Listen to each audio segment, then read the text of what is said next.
ಕಮಲವನ್ನ ಬಿಟ್ಟು ಕೈ ಹಿಡಿತಾರಾ ಮಾಜಿ ಸಚಿವ ನಾರಾಯಣ್ ಗೌಡ ಅನ್ನೋ ಪ್ರಶ್ನೆ ಕೂಡ ಸದ್ಯ ರಾಜ್ಯ ರಾಜಕೀಯದಲ್ಲಿ ಒಂದು ಚರ್ಚೆ ಕಾರಣವಾಗ್ತಾ ಇದೆ. ಈ ಮೈತ್ರಿಗೆ ಸಿಡ್ದದ್ರ ಹಾಗಾಗಿ ಈ ನಿರ್ಧಾರ ಏನಾದರೂ ಮಾಡ್ತಾರಾ ನಾರಾಯಣ್ ಗೌಡ?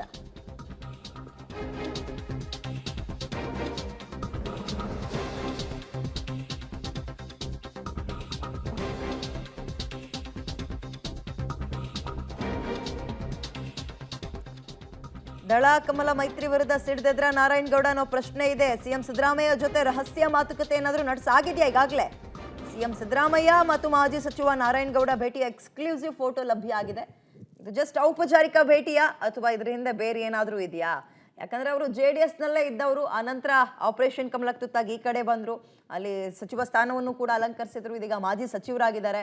ಆದರೆ ಅಗೇನ್ BJP JDS ಮೈತ್ರಿ ಆಗಿರೋದ್ರಿಂದ ಅದನ್ನೇನಾದರೂ ಸಹಿಸ್ಕೊಳ್ಳೋಕ್ಕಾಗದೆ ಪಕ್ಷವನ್ನು ಬಿಡಬೇಕು ಅನ್ನೋ ನಿರ್ಧಾರವನ್ನು ಮಾಡಿದಾರ ನಾರಾಯಣ್ ಗೌಡ? ಕಾಂಗ್ರೆಸ್ಸಿಗೆ ಬರ್ತಾರಾ? ಪ್ರಶ್ನೆ ಇದೆ. ಮಾಲತ್ತು ಅವರು ನಮ್ಮ ವಿಧಾನಸಭಾ ಚುನಾವಣೆಯಲ್ಲಿ ನಮ್ಮ ಜೊತೆ ಎಲ್ಲ ಬಂದು ನಮಗೆಲ್ಲ ಒಂದು ಸಹಕಾರ ನೀಡುವಂಥ ಕೆಲಸಗಳನ್ನು ಮಾಡಿದ್ದಾರೆ.